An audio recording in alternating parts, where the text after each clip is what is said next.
the empire on the verge of collapse. The north wind did not bring only cold, it brought omens. Year 172 of Christ's foot. The Roman legions were not marching to conquer, marched to Moscow. On the borders of the damage beyond dark forests and lands, Germany lumps. A threat arose.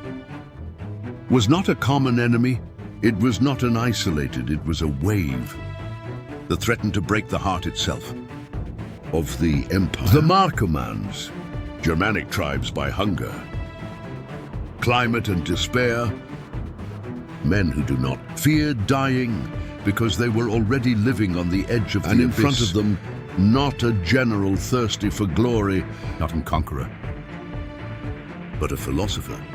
Marcus Aurelius, the emperor who wrote about virtue while the world burned, the man who meditated on death as death marched towards Rome. But here comes the question that defines this episode: how a philosopher can lead a brutal war. How can someone who preaches emotional control to face hordes that burn cities, massacre colonies, and cross imperial borders? This is not just a historical story, it is living proof that Stoicism is not theory, it is survival. The Roman Empire was not at its strongest time. The Antonine Plague had devastated the population. Soldiers died not only in combat but also of disease. The state coffers were weakening. Borders were tense, and the Germanic tribes smelled blood. The Marcomanns, together with the Quadi and other tribes, allies crossed the Danube, raided the province of Pannonia, even reached northern Italy, plundered cities that for centuries had believed be protected by the Roman military invasion. Rome, for the first time in generations, felt real fear, and Marcus Aurelius could not delegate this crisis, could not hide in the Senate, could not limit himself to writing on his scrolls. What needed to be done had to march, had to get his hands dirty, had to become commander. Imagine the scene: the emperor abandons the comfort of the Palatine, leaves behind the architecture, elegant speeches and purple robes, crosses the empire. To the north, cold mud. Tired men, legionnaires who were not fighting for expansion, but by containment. And while the army advanced, Marcus Aurelius wrote, his thoughts were not about military strategy, were about inner discipline. In his writings, which centuries later we would know as meditations, reflected it is not things that disturb us, but the opinion we have about them. That thought, born in the midst of chaos, is the essence of this campaign. Because the war against the Marcomanns, it was not just an external battle, it was an internal battle. If you've ever felt by problems that seem out of your control, stay until the end of this video, because what Marcus Aurelius did in the midst of the collapse can teach you how to cope, your own personal invasions. And if you value content that transforms, history and practical tools, subscribe now to Stoic Foundation, because what is coming will change your perspective on mental strength. Back to the Danube. Germanic tribes did not fight with Roman discipline, fought with primitive ferocity and ambushes. Quick attacks, knowledge of the terrain forests were his strength. Legions to formations, tidy and open fields, faced an enemy that did not play under their rules. Y sin embargo, Marcus Aurelius did not panic, did not react angrily, did not let fear dictate impulsive decisions. He proposed the central principle of Stoicism, to differentiate between what depends on you and what does not. Could not control the weather, could not control hunger, could not control the brutality of the enemy, but he could control his response. And that difference changed everything. The campaign became a demanding hard time. It was not a glorious one-day battle, it was magnificent. Resistance, strategic patience. Rome built fortifications, secured routes, reinforced supplies, was not looking for a show, sought stability, and in that, strategic slowness turns out to be a modern lesson. Sometimes victory is not destroying the enemy, is affordable enough until the chaos wears out. During one of the most critical confrontations, the legions were trapped without water, under scorching heat. Morale was falling, defeat seemed imminent. And then what history would call the reflection of the rain, an unexpected storm fell on the Roman troops. Water for the thirsty, lightning that disorganized the enemy. For some, it was divine intervention. For Marcus Aurelius, was another opportunity to apply serenity, did not celebrate with arrogance, did not boast mystical superiority, accepted the event as what it was, something beyond their control, but useful if used with caution. That is Stoicism applied to the... Here is the paradox. An emperor who contemplated the transience of life, led men to war. A philosopher who wrote about accepting death, was to order attacks, and yet there is no contradiction, because Stoicism does not prevent action from it. The campaign against the Marcomanns was not swift, lasted years, but in 172 dueps of Christ, Rome began to recover territory, to push northward, to impose conditions, not by impulse, but out of discipline. And while the border stabilized, Marcus Aurelius continued to write reflections on duty and mortality. Imagine that for a moment. The most powerful man in the known world, remembering every night that it is deadly, que no es superior, that it must act fairly even in war. That is not weakness, is absolute strength. Not most leaders are transformed when they face crisis, become ruthless, paranoid tyrants. Marcus Aurelius became more reflective and firmer, more stoic, and there is the essence that underlies. Stoic wants you to understand the real battle is never external, is always internal. Roma defeated the Marcomanns, but Marcus Aurelius defeated, more importantly, fear, anger, despair. Because in the end, what destroys empires are not external enemies. Our emotions out of control. And while the Danube was once again under Roman rule, the emperor did not celebrate conquests, meditated on impermanence, about how even the empire would one day disappear. That level perspective is what allowed him to act without attachment, but with determination. And that is the first big lesson of this campaign. You can't control the storm, but you can become someone that does not break under it. The invisible enemy and the war of attrition. The enemy does not always scream.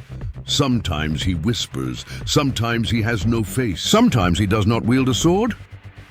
In the year 172 of Christ, while Rome was beginning to recover positions against the Marcomanns, a quieter threat advanced among the imperial ranks. They were not spears, they were not ambushes. It was exhaustion, it was hunger. It was a disease called the plague. Antonina, that had already beaten the empire for years, continued to weaken the legions. Experienced soldiers died without glory, without battle. Sin honor visible died in makeshift stores, under the humid cold of the north.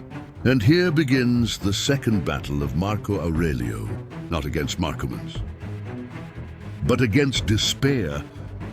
Marcus Aurelius understood something that few leaders understand. Morale is as strategic as the sword. A tired army loses before fighting, and leader spreads panic. And panic is deadlier than any Germanic tribe. Campaigns on the Danube border were not like wars of expansion. Of Rome's glorious past, there were no triumphant parades. There were no spectacular booties. There was no sense of conquest, was containment. Magnetic resistance. The Marcomanes did not offer a battle decisive to solve everything in one day. They would go backwards. Attacked by surprise, retreated in forests dense that seemed to devour the legionnaires, was a psychological, and that is where Stoicism becomes a weapon. Imagine the night scene at the Roman camp. The fire crackles, the soldiers murmur some doubt. Others question why they are there. Winter is approaching, provisions must be rationed. In the imperial store, Marcus Aurelius writes, not military orders, reflections. If you are distressed by something external, pain is not due to the thing itself, but to your estimation of it.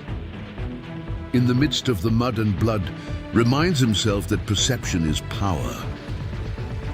Cannot eliminate the cold, but you can decide how to interpret it. Cannot stop the disease, but you can choose not to give in to fear.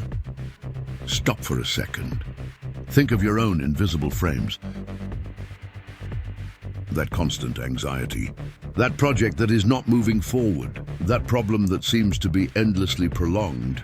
The war did not only happen in the 19th century, second happens in your mind every day. And what it did, Marcus Aurelius here can show you how to win without the need for a spectacular victory. If this content is bringing you clarity, like us right now, that helps more people discover practical philosophy that really transforms lives. And be sure to subscribe to Stoic Foundation, because what is coming is the most powerful lesson of the entire campaign. Let's go back to the front. Roma began to adapt its strategy, not to pursue the enemy without preparation, not to react impulsively to provocations, fortify key positions, ensure supply routes, build permanent infrastructure in hostile territory. This was not just military tactics, was applied discipline. And discipline is the heart of Stoicism. Mientras tanto, the German tribes expected Rome to be exhausted. That winter did its job. That the plague did its own thing. But Marcus Aurelius was not looking for a quick solution. Sought lasting stability. Here is a fundamental teaching. The impulsive mind wants immediate results. The Stoic mind tolerates long processes. The Marcomanes attempted taut internal alliances, knew that Rome was ruled by an emperor. Philosopher thought they could take advantage of their apparent softness, but they confused serenity with weakness. Fatal mistake, because Marcus Aurelius did not avoid tough decisions when they were needed, reorganized commands, redistributed troops, reinforced legions with recruits even from lesser regions. Traditional. Some historians have pointed out that it incorporated gladiators and freed slaves to strengthen ranks, not out of desperation, but by pragmatism. Stoicism is not ideological rigidity, is rational adaptation. The war slowly transformed into territorial recovery, small victories, advanced fortifications, progressive control of strategic steps. There was not a single legendary battle that defined everything. It was accumulation. And here is the modern parallelism. Most of your great victories, nor will they be epic, will be small decisions repeated day after day. But the psychological pressure was still present. Death was hovering around. Every dawn could be the last. Y sin embargo, Marcus Aurelius wrote about accepting mortality, not as resignation, but as a liberation. If you know you will die, Fear loses power. And when fear loses power, the mind becomes clear. At a critical moment in the campaign, Roman forces succeeded in isolating contingents. Marcoman's north of the Danube was not a victory. It was strategic to divide and weaken, control escape routes. This showed that Roma could not only resist learning, adapted to the terrain, and Marco Aurelio proved that a philosopher may be more dangerous than an impulsive conqueror. Because he thinks long-term, here is another deep dimension. The emperor did not fight for personal glory, fought for duty. The Roman concept of officium, fulfill your responsibility, was perfectly aligned with Stoicism. Did not wonder if he wanted war, wondered what I should do. And when a leader acts from duty and not from the ego, decisions become clearer. The campaign of 172 of Trisris did not definitively close the conflict, but he tipped the scales. Rome regained control over critical areas, established a stronger presence on the border, proved that it was not weakened to the point of collapse. But most importantly, it was not territorial, it was internal. Marco Aurelio proved that serenity can sustain an empire, that self-control can sustain an army, that the disciplined mind is stronger than barbarian fury. Think of this. If the most powerful emperor in the known world needed to remember every night that he had to control his mind, what does that tell us? The battle against the Marcomans was historic. But the battle against fear, exhaustion, and despair, that one is eternal. And so while the winter slowly gave in and Roma consolidated positions, Marco Aurelio was still writing. Not for posterity, but for himself. Not to forget who I was in the midst of the chaos. That's the final secret of this scene. Do not let the foreign war transform your inner character, the counter-offensive and the breaking point. The governor had fulfilled his function. Roma was no longer on the defensive. Now it was breathing, and when an empire breathes again, begins to think clearly. Year 172 points of Christ, boundary of the Danube, after months of resistance and fortification. The Roman legions were ready for something different. No only hearts to advance, but this would not be an impulsive offensive. Would be calculated, inevitable, cold. Marco Aurelio understood something that many generals are unaware of. The real turning point does not occur when the enemy is attacked. It occurs when the enemy loses confidence. The Marcoman tribes had bet on chaos. They expected Roma to collapse from the inside. But I don't understand. Instead of fragmenting, the empire became more disciplined. Instead of fearing, it became more strategic, and now the legions crossed the Danube again, not as victims, but as an organized force. Imagine the scene: grey dawn, the river covered by thick mist, improvised bridges and military vessels, aligned the high legionaries, silence before movement. Marco Aurelio does not shout dramatic orders, does not seek it, he observes, calculates and gives the signal the crossing begins. The Roman counteroffensive was not a frontal attack. Massive was strategic fragmentation, divide tribes, cut supplies, destroy temporary shelters, forcing selective yields. The objective was not to annihilate completely, was to break cohesion.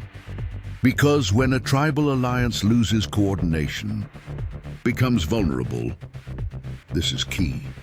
Rome did not fight only against warriors, fought against a network of tribes united out of necessity. And Marco Aurelio understood that the enemy unit was the real goal. Here comes a profound Stoic lesson. You should not always attack the problem directly. Sometimes you must attack what holds it. While the legions advanced into territories beyond the Danube, the terrain became hostile.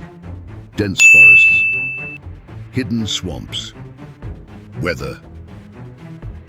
But this time, Rome was not female, had learned from the boy, had adapted tactics. Small mobile units complemented television formations, explorers secured routes. Logistics was a priority. Patience was strategic. In a mirror, decisive against a Marcoman concentration, Rome executed a precise enveloping. It was not spectacular, it was methodical. The tribes were trapped in unfavorable terrain and Roman discipline.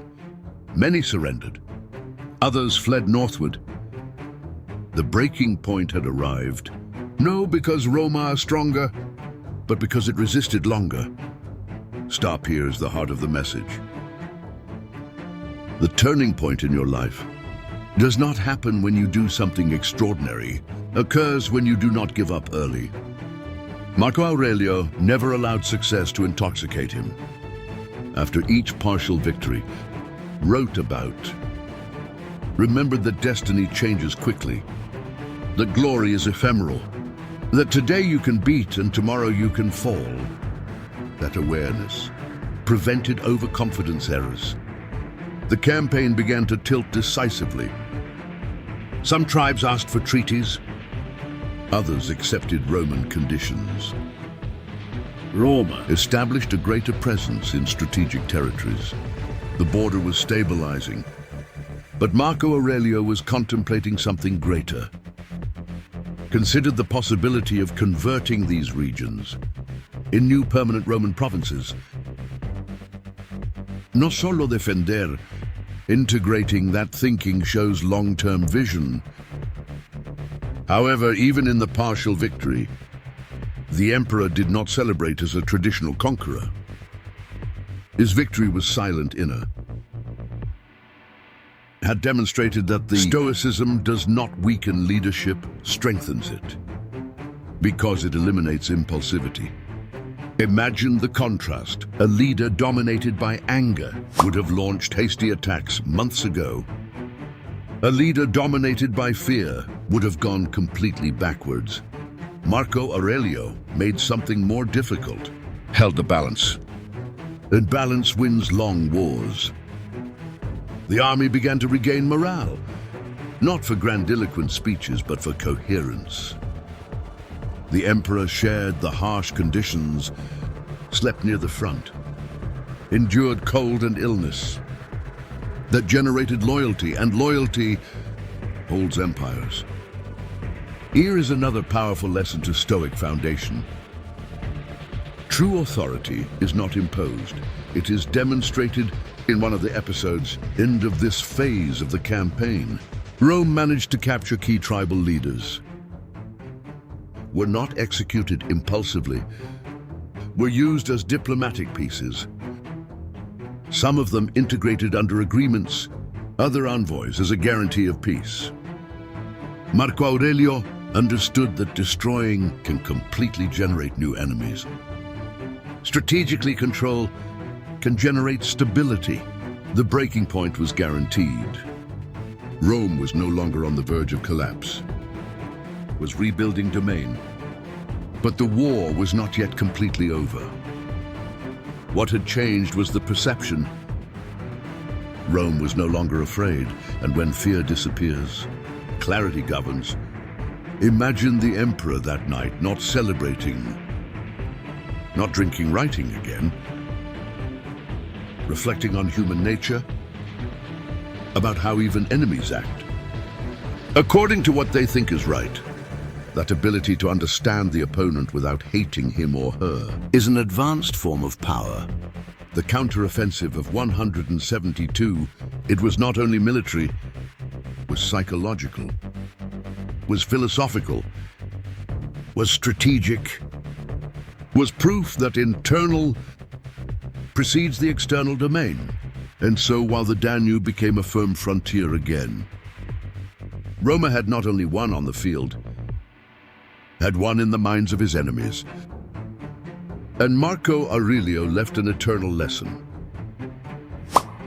You don't need fury to be strong. You need clarity, the price of empire and the latest inner test. Victory always comes at a cost. Rome had recovered territory, had stabilized the border, had broken the Marcoman cohesion. But the war does not end when the enemy retreats, ends when the soul stops bleeding, and the soul of the empire was still wounded. Marco Aurelio knew it, because while the legions consolidated positions beyond the damage, the accumulated wear and tear was beginning to become visible, not on the maps, on the faces. Successful campaigns erode more than bodies, erode wills. The soldiers had endured extreme cold, food industry, constant ambushes and persistent illnesses. Many would not return to Rome. Many would not even be remembered by history. And the emperor carried that weight not as a fault, but as a responsibility. Here emerges the most difficult test for any leader. How to maintain firm character when the human cost is evident. An impulsive leader can harden emotionally so as not to feel. A weak leader may break under pressure. Marco Aurelio chose a more complex path. Feel, but not to be dominated in their personal reflections.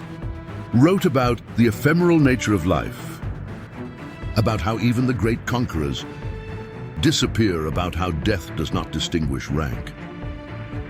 Imagine that constant awareness while leading a war, not to paralyze you, but to remind you that every decision matters.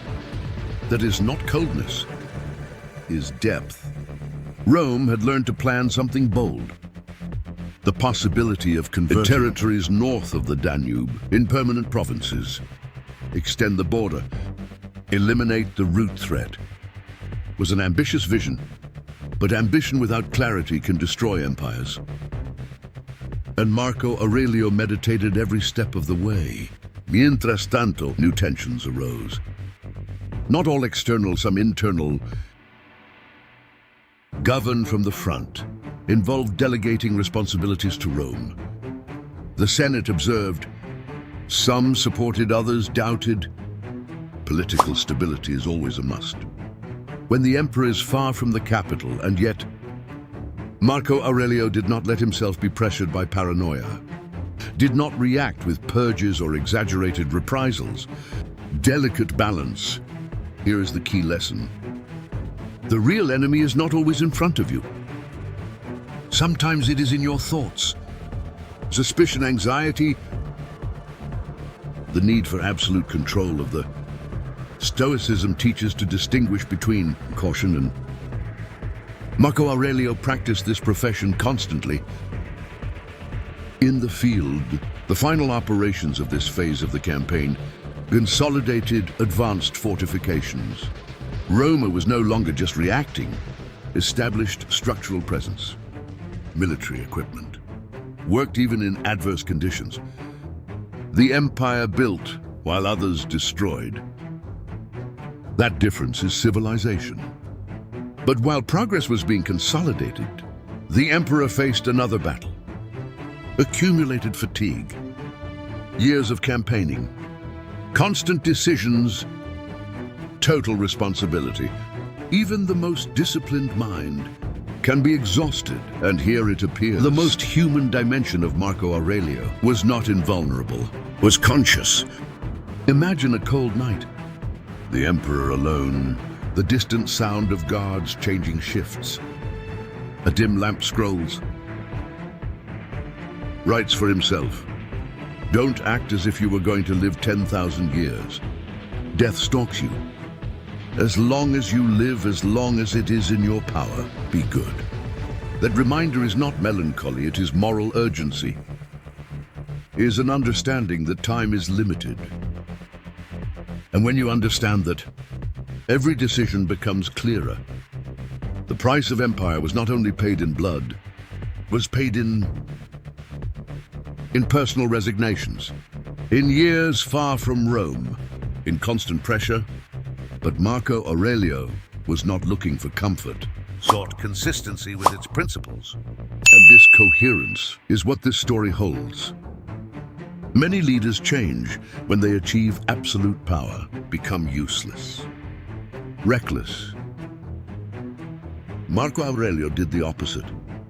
The higher the pressure, more anchored in philosophy, not to escape, to sustain itself. The campaign against the Marcomans had demonstrated something extraordinary. Stoicism is not passivity, it is disciplined action. Is not resignation, is strategic acceptance. It is not weakness, it is extreme self-control. But fate still had reserved evidence. New tensions would arise in later years. The war would not completely disappear. However, the critical phase of 172 had changed course. Rome did not fall, Rome resisted. Roma learned, and at the center of everything, a man who every night remembered that he was mortal, that he should not be dominated by anger, that he should not cling to glory, that he had to act fairly even in war. That his inner power, and that inner power was the true reflection of the empire. Here is the final reflection of this scene. Most people want external power. Few seek internal power. Marco Aurelio had both, but he chose to govern first the second. And that is why his legacy surpasses any geographical boundary, while the Danubio flowed silently. Roman fortifications stood firm, not only as physical walls, but as a symbol of discipline, of resistance, of mental clarity. And this is the end of this phase of the campaign. Not with a shout, but with a calm mind, the Stoic legacy and the eternal lesson. Rome did not fall into the 172 of Pisa Christo, but it could have done so. The boundary of the Danube was not just a geographical line, it was a psychological line if it broke. Fear was expanding. If it was sustained, confidence returned, and at the center of that line was a man, Marcus Aurelio, not the conqueror emperor, not the absolute tyrant, not the strategist thirsty for glory, the philosopher at war. The campaign against the Marcomans was not a victory, spectacular like those of July Caesar. There was no single-ended battle that defined everything. Was somewhat more difficult, was sustained resistance, was a strategic discipline, was emotional under constant pressure. And that is precisely the reason why this campaign is so powerful for us today, because most of our wars are not explosive, are Asian, are silent, are internal. Marco Aurelio demonstrated that true leadership starts inside, that self-control is more decisive than aggressiveness, that clarity overcomes fury, and that emotional stability can sustain even an empire. While the legions consolidated positions, while the tribes, Germanic countries, negotiated or regressed, while Rome breathed again, the emperor kept writing, did not write propaganda, did not write speeches for the presidency, wrote reminders for himself about on transience, on duty, and that detail changes everything. The most powerful man in the known world, remembering that he does not own destiny, remembering that he must act fairly, even when I could. Abuse of power, remembering that death is inevitable, that conscience protected him more than any armor. The campaign of 172 by Priscilla made clear something fundamental. The Roman Empire was not sustained by swords alone, was sustained by mental discipline. And this mental discipline is called Stoicism. Today we did not cross the Danube. We do not face Germanic tribes, but we do face constant anxiety, social pressure, economic trajectory, television reviews. And we often react with impulsiveness, with fear, in desperation. Marco Aurelio did the opposite. Observed acceptance of what he could not control. Acted firmly on what did depend on him. And held the course. That is the eternal lesson of this campaign. You cannot avoid external invasions, but you can prevent them from invading your mind. Imagine for a moment applying this today. That you do not react immediately to a problem, that you analyze, that you distinguish what depends on you, that you act clearly, that you don't let fear overpower you. That changes everything.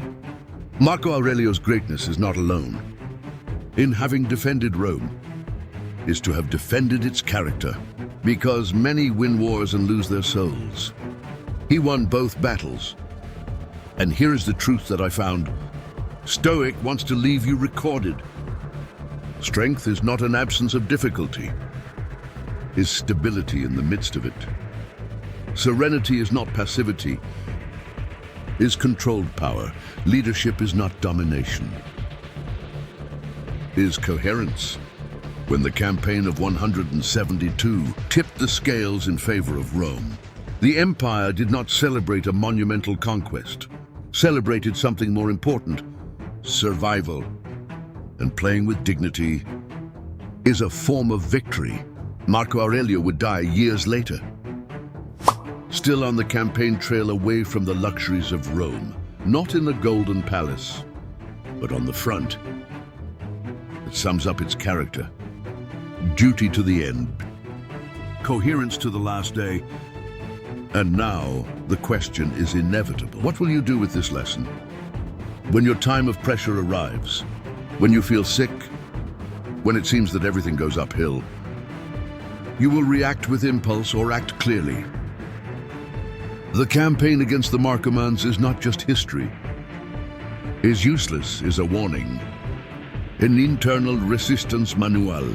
If this episode has given you food for thought, if he has shown you that philosophy is not theory, but practice, if you understand now that the mind disciplined is the most powerful weapon, then